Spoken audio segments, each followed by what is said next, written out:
Let's rise together so we may read first chapter of Micah. Micah chapter 1, verse 1 says, The word of the Lord that came to Micah of Moresheth during the reigns of Jotham, Ahaz, and Hezekiah, kings of Judah, the vision he saw concerning Samaria and Jerusalem. Hear, you peoples, all of you.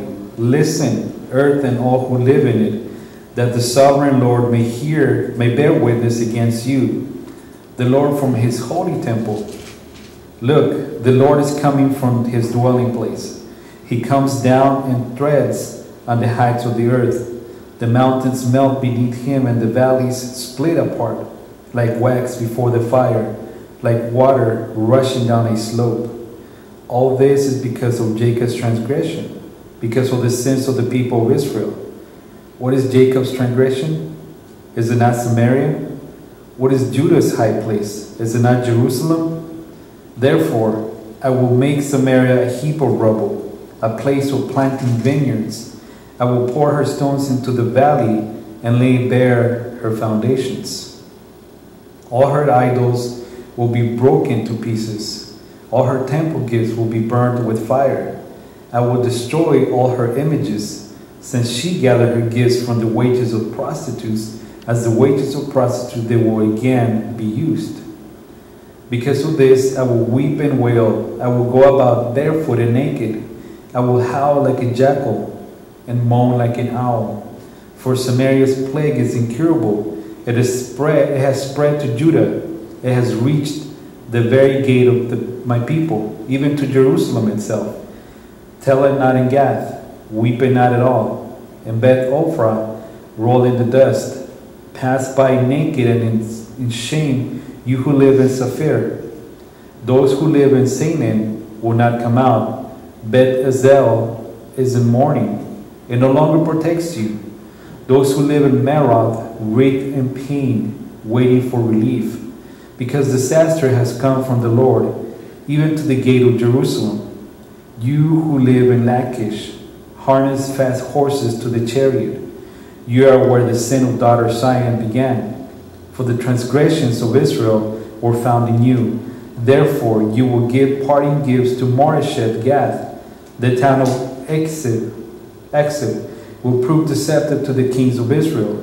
I will bring a conqueror against you who live in Mareshah.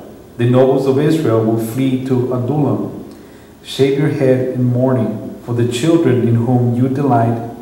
Make yourselves as bald as a vulture, for they will go from you into exile. You may have a seat.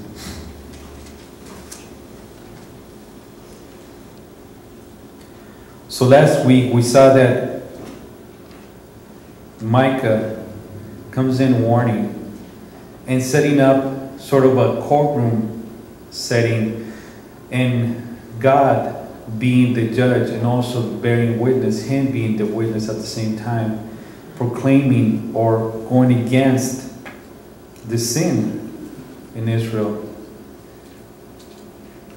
and explaining and talking about how Jerusalem is the high place. The high place is where they used to worship idols. And Jerusalem is the main high place where idolatry is worshipped. And not only idolatry, but it goes on to say that prostitution happened, and the prostitutes, the wages of prostitutes are being used in the temple. So going back to verse 6 where we left off last week, it says, Therefore I will make Samaria a heap of rubble, a place for planting vineyards. I will pour out her stones into the valley and lay bare her foundation. Obviously, if you look back right now, if you go to Samaria, if you go look at these ancient cities, I was able to look up some images. I'm not able to put them up. If you look back into these cities, they no longer exist there. There aren't even any idols left.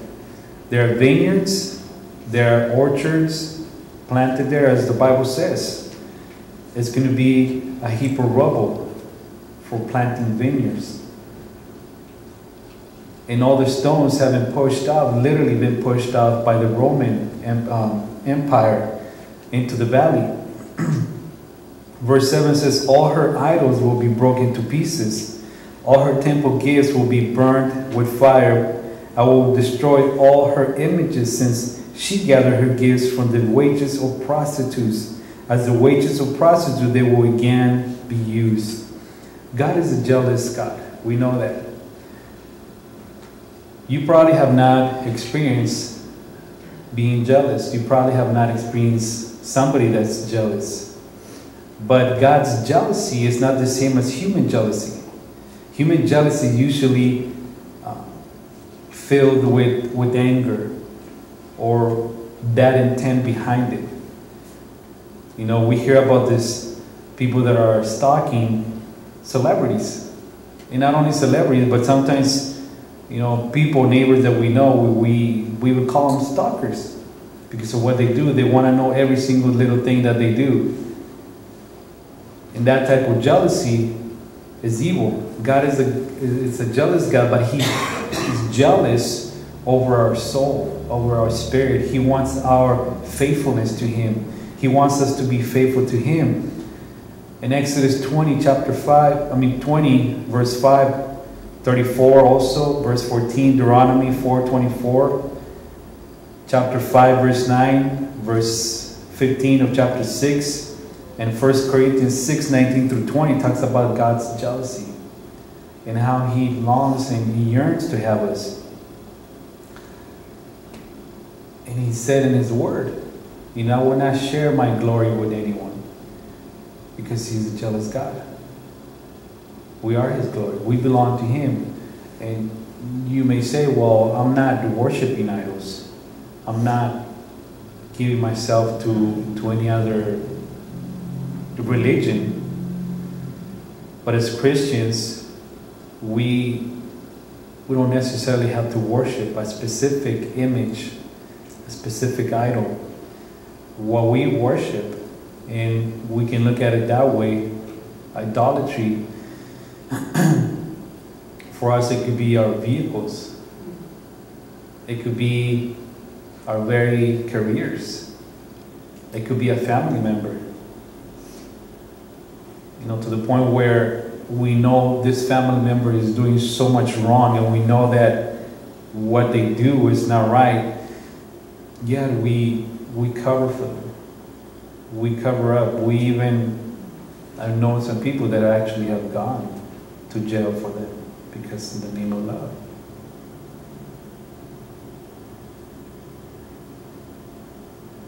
When God gave the Mosaic law to Moses back in Mount Sinai, He wasn't just giving them rules to abide by. He wasn't giving them do this, don't do that, you know, putting boundaries around them, being stringent. What He did back then was, and it wasn't a prenup, it was a marriage agreement with His people. Telling them, I'm your God, I'm your groom, because He calls us the church, His bride. He made an agreement, a marriage agreement, and it's not like the agreements that we can just say or promise that we can say, well, I don't agree with this person anymore. I don't like this person anymore. The fire is no longer burning. You know, what's the point of staying together? We don't even know each other. And God, being faithful, despite of how many times we let Him down, has kept His promise from the beginning when He promised to King David that He was going to be faithful, that His promise was going to go all the way through until He returned for us. Time and time again, we see in the book of Kings, the book of 1st and 2nd Chronicles, Judges, how many times His own people go against His will, disobey Him, cheating in a sense, cheating on Him.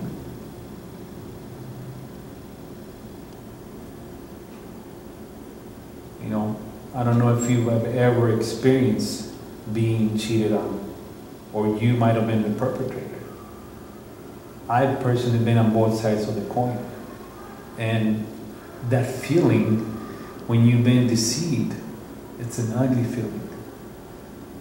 You know, when I was in high school, I used to see this often. Sadly enough, I used to see this often where a girl or a guy was interested in the other person, but then, you know, you would go to the football field and that other person was with somebody else.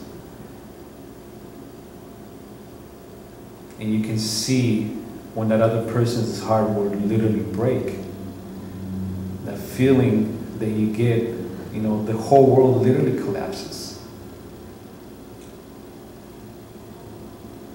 When right here in verse 7 says that the wages of prostitutes, they will be used again. One of the things that they sinned, or the sins that they committed, was little prostitution. They felt, and this is very ugly, this is very morbid. They used to perform sexual acts in the temple, because I'm gonna be a little bit R-rated in a sense.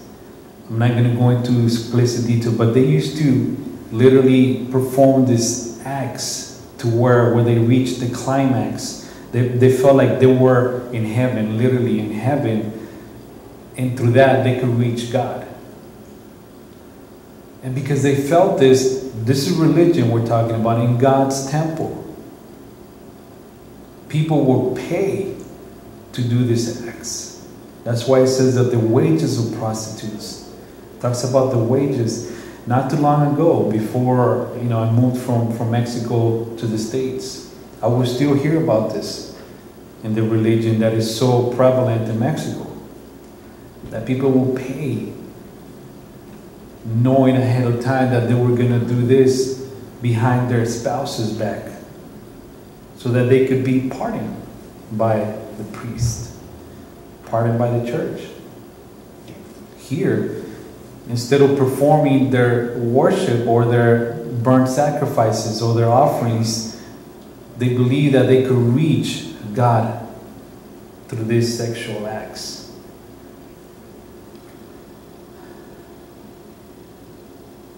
And in those times, there was a goddess that they used to worship, Aphrodite,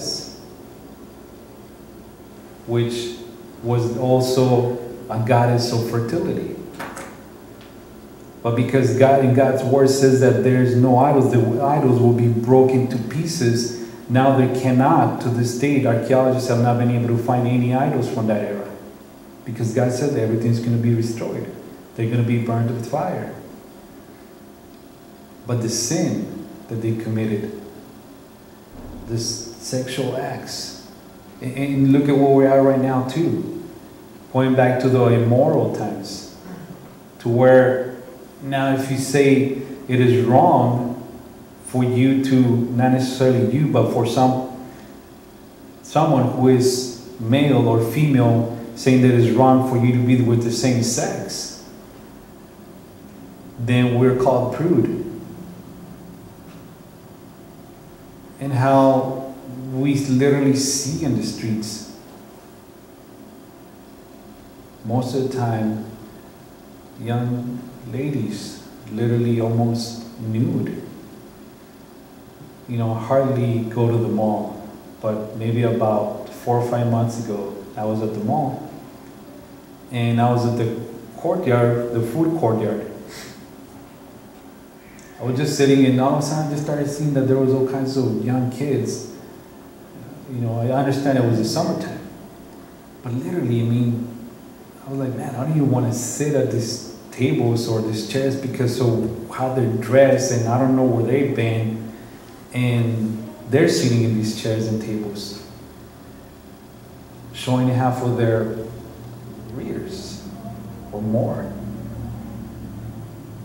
And that's where we're at right now. That's what they used to do back then. But back then it was about a religion. It was a religious act. They were prostituting themselves. They were paying in order for them to experience that climax before the temple of God, because they believed they could reach God that way a lot faster. So they worshiped this goddess, Aphrodite. So now, verse 8 says, because of this, I will weep and wail. I will go about barefoot and naked. I will howl like a jackal. King James says, like coyotes, or and the moan like an owl, like an ostrich. You know, I don't know if you ever, pretty sure you've been to the zoo, ever heard an ostrich crying. The first time I heard it, it sounded ugly. It sounded weird at first. But as you pay attention, as you get closer to it, it sounds more like they're in pain. But it's just simply that they're howling, that they're crying. You know, the owls, to me, the owls are not scary. Earlier this week, we were putting out the lights. And we usually have to run electric cords to one of the trees that is in the front yard. But last year, and Joseph and Lena were expecting that this year. Last year, as I was putting the cable through, a big old owl came out of the tree. It was pretty, but I wasn't expecting it. It was a white-faced owl. And it flew right above me, and I was like, whoa. So the girls were expecting that this year again. Dad, are you going to be messing with the tree? Yes. I'm out there, yes, I'm messing with the tree. But no owl came out. I mean, it was a pretty owl. But at the same time, because I was not expecting it, it was scary. So, did Micah literally walk around naked and crying? He did. Because in those times, he wasn't the only one. Remember, he's not the only one warning Jerusalem. He's not the only one warning the southern kingdom or the northern kingdom about what's coming to them. He's not the only one. There's other prophets, I said, warning about what's going on. And to make it apparent, to make it obvious, he literally went out naked, and that represented shame that was going to come to them. God uses, or used to use back then, he still does, uses people that had a soft heart. Though some of the prophets that he used, he had to make them hard-headed because of the people they had to deal with. But Micah was a soft-hearted man because his heart was for the poor people. And in this time that where we are right now, there was a lot of poor people. A lot of people being taken advantage of. So as we continue on with the study, we're going to see how Micah speaks on behalf of the poor people. Elijah and Ezekiel had to face some tough people. Remember, Elijah had to face Jezebel. She was a tough person. She was a tough person, and her husband, being the king, was more of a level-headed person, though he was doing wrong against the eyes of the Lord. You know, where I work at, I think I mentioned this before, that I deal with customers, and usually when I talk to the husband about what the issues are with the vehicle, he's understanding. But then a few minutes later, wife comes in and she releases her rage. I'm like, I just explained to your husband and he's calm. You were ready to hang me. And sadly enough, there's a lot of jokes about mother-in-laws. Why do we not hear about father-in-laws? And usually there are, mother-in-laws are tough. Sometimes ugly, not ugly looking. Let me clarify that. In character. I better continue on. Because of this, I will wail and weep. I will go about barefoot and naked. I will howl like a jackal and mourn like an owl. For Samaria's plague is incurable. It has spread to Judah. It has reached the very gate of my people, even to Jerusalem. The destruction of Samaria began in 722 BC under Sargon II, ruler of Assyria. And we don't have much time to get into this chapter. Back in Isaiah chapter 20, whenever you get a chance, it talks about this siege. They took over many cities, but they did not attack Jerusalem because God's promise was still for Jerusalem. That was God's people. He has said that He was going to protect them. Though He allowed, and this is still a warning for Jerusalem. He's still warning. He's giving them another chance after chance, while the rest of the people are being taken into captivity. And because of the people that were being taken into captivity, Sargon brought people from other countries to live there and take over this. See, when they took the people, the first people they took were the young people, the strong people, so that they can put them to work, to be slaves. But they brought in people who throughout time intermarried with the people that were left there. And even to Jesus' time, back in John chapter 4, verse 1 through 9, talks about how the intermarriage, we got the Samaritans, and how they were despised people because they knew they came from this lineage, and how they were not accepted, how they were looked upon. They were outsiders. They didn't even want nothing to do with them. They were kept in the dark. And it says,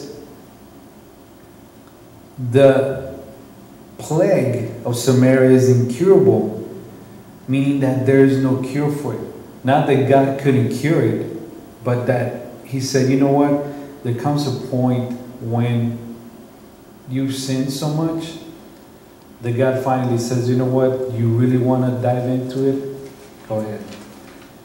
I'm letting you go. When somebody's sick, when it goes undetected or actually untreated, other issues arise. And from that, other people get infected too. That's why when you have kids in school and they have the cold symptoms or the flu symptoms, they're told not to come to school or else it's going to spread.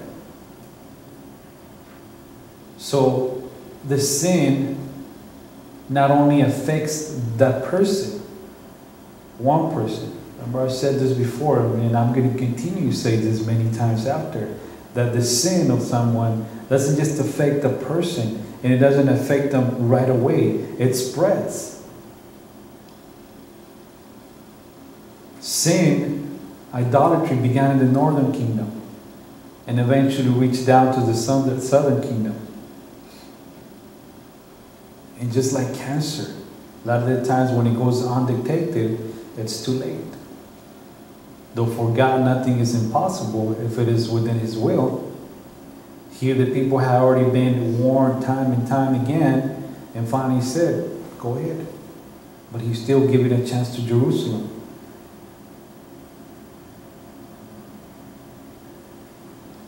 The next 6 verses that we're going to be covering is more like a play on words. Because of the original language, the Hebrew means exactly what he's trying to explain to them. Turn with me, before we get to these verses, turn with me to 2 Kings chapter 18.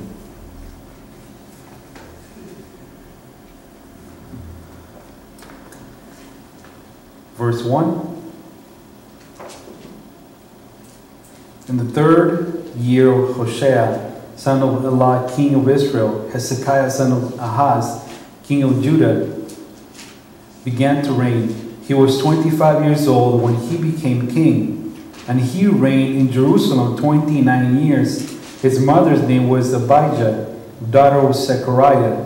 He did what was right in the eyes of the Lord, just as his father David had done. He removed the high places, smashed the sacred stones, and cut down Asherah poles.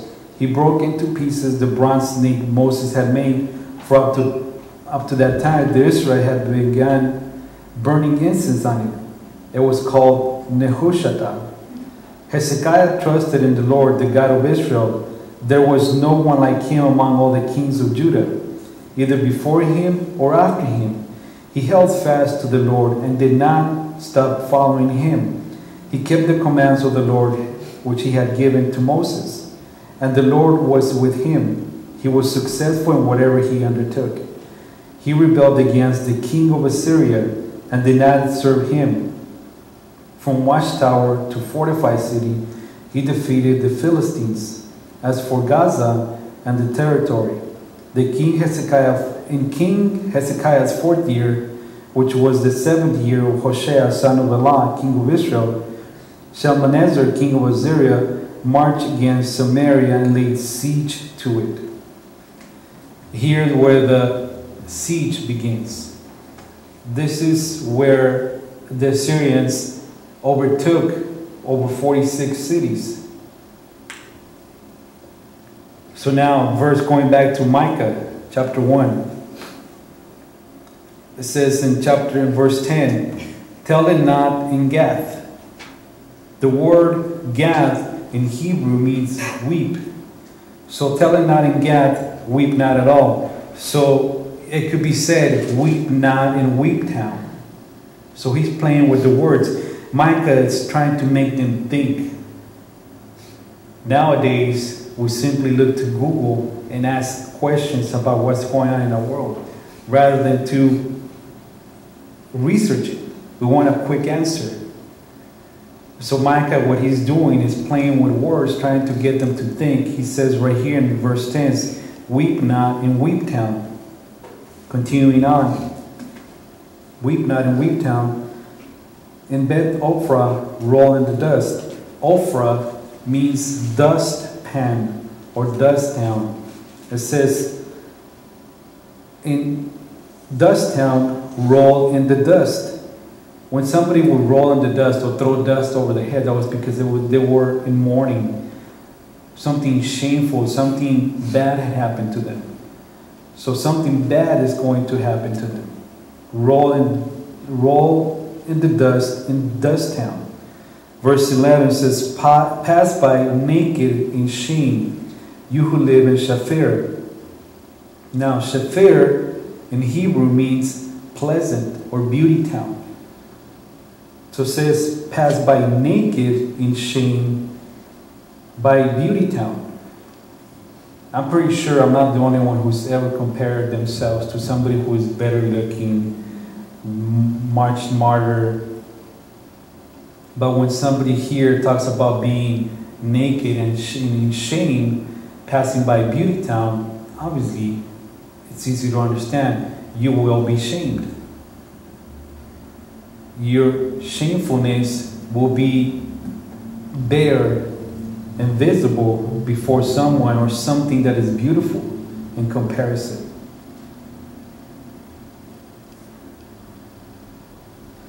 Those who live in Canaan will not come out. Now, Canaan means marching in defense of, in the original language Hebrew. So, Canaan means those who live in Canaan, or those who are supposed to come out marching in defense of you, will not come out and defend you. Again, Micah is trying to make them think about what's coming to them. Beth Esel is mourning and no longer protects you. Now, Beth Esel is possibly the same Azel as mentioned in Zechariah chapter 14, verse 5, where it says, "You will flee to my mountain valley, for it will extend to Ezel," meaning the house of protection. The house of protection will no longer protect you. So see, Micah, though he's using literal cities, literal towns, he's playing with them to get them to think.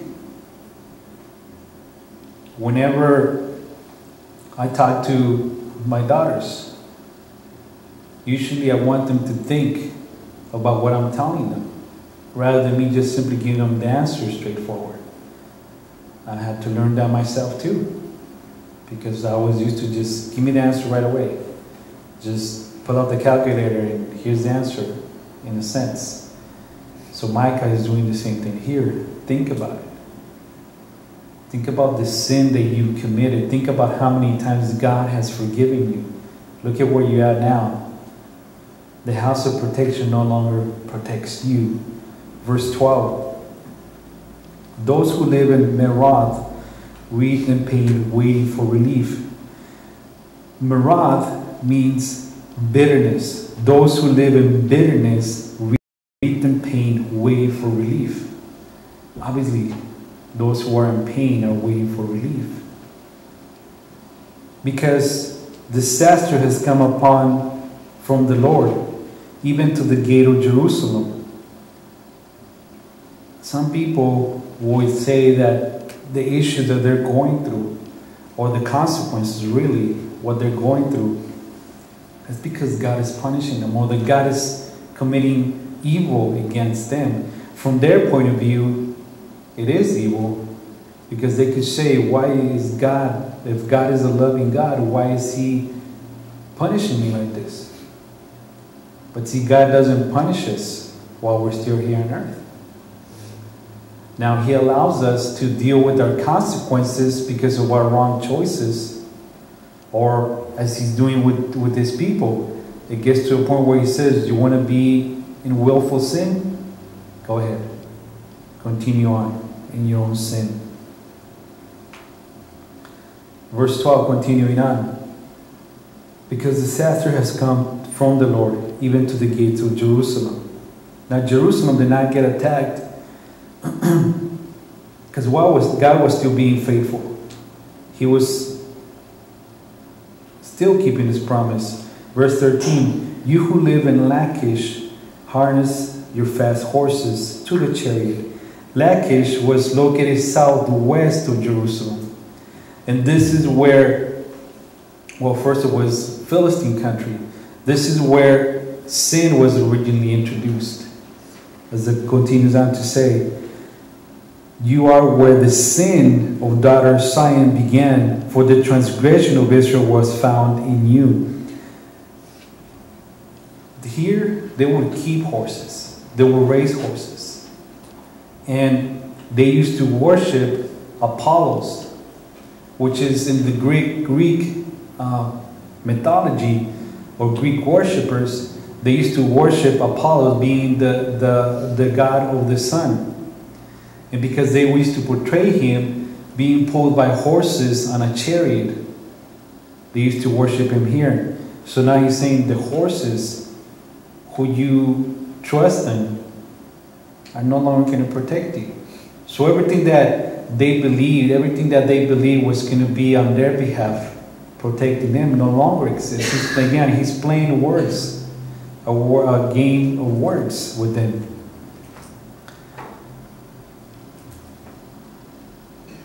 You who live in Lachish, harness your fast horses to the chariots. You are where the sin of daughter Zion began, for the transgressions of Israel were found in you. When King Solomon, remember, King Solomon is the wisest king to live, but towards the end of his life, he was led into idolatry. So he was one of the perpetrators that brought in idolatry. Not only idolatry, sexual sin, because as verse 7 was talking about how prostitution was made part of the temple. Solomon had multiple concubines, multiple wives, and those wives and concubines were pagan people, which eventually, to please them, started worshiping idols, started setting up altars, the high places. That's why it is called here that the high place is Jerusalem, because this is where sin abounded the more. When we got into the war, Vietnam War, there was opportunity for the United States, though we were a big force there was opportunity for the United States. I'm not talking about the military. I'm talking about the United States back home.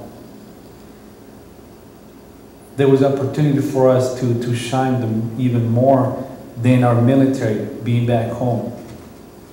But what came out of that era is that we gave them the hippies. You know, make love, not war. We gave them the bell bottoms. And as we continue on, you know, Lord willing, we'll see a change coming up in the next administration. But we become to a movement where immorality abounded even more so. You know, again, make love, not peace, the hippies, you know, immorality out in the streets, drug and alcohol abuse. We gave them Watergate, deception, sin, lust, which was the same thing that was happening with Israel, idolatry. But at the same time, this is the era where we got Calvary Chapel, the Jesus movement. But in the eyes of the world, we gave them this sin, which, because being a big nation, we influenced the rest of the world. It's come to the point where we used to be leaders, leading nation assemblies, to the point where we're not even invited anymore to lead this, you know, international leadership meetings. And because Solomon committed sin, brought idolatry, the rest of the country, the rest of the cities followed on. And this is where it led them. Turn back again to 1 Kings. And actually, that was 1 Kings chapter 12.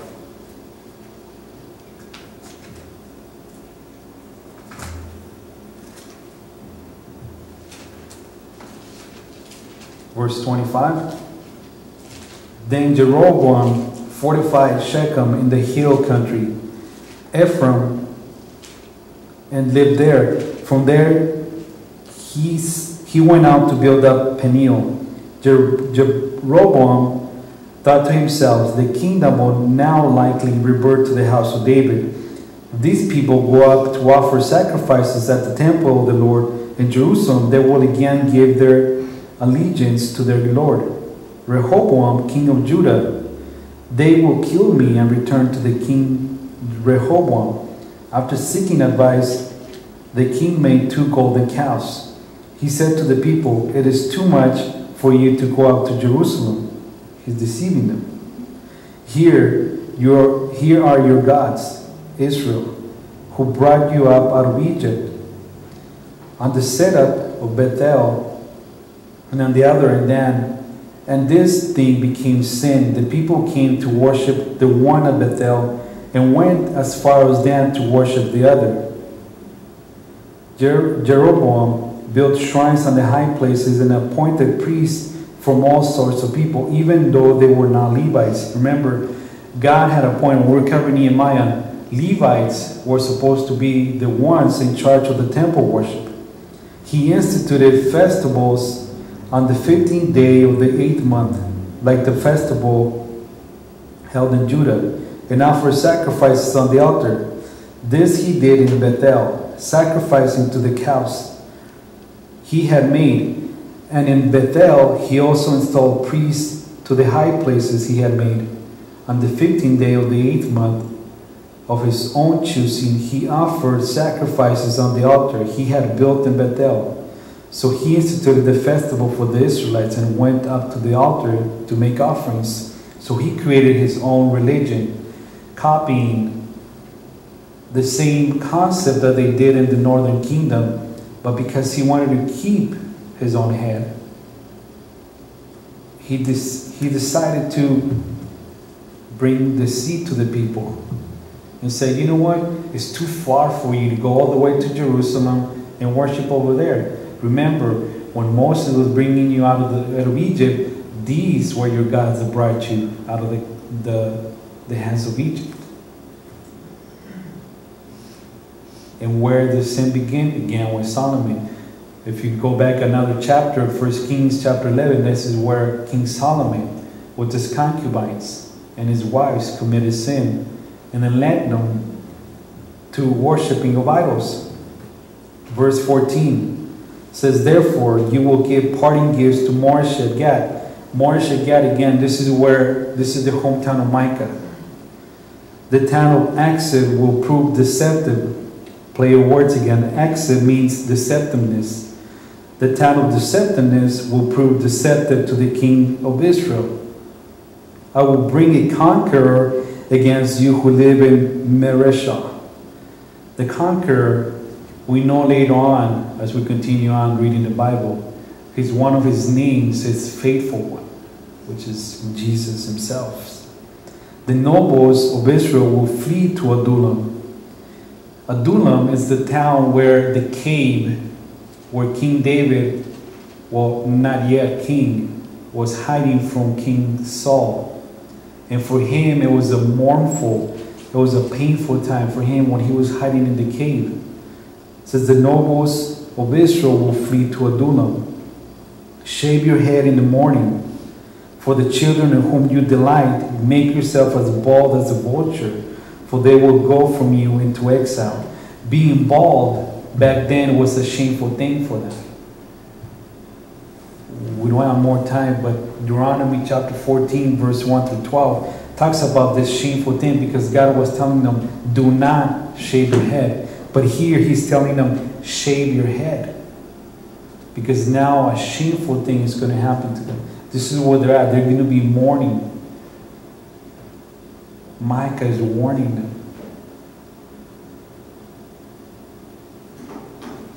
Yet, they don't listen. The southern kingdom begins to be invaded, and people begin to be taken captive. Jerusalem is still seeing all this happen. They continue to sin.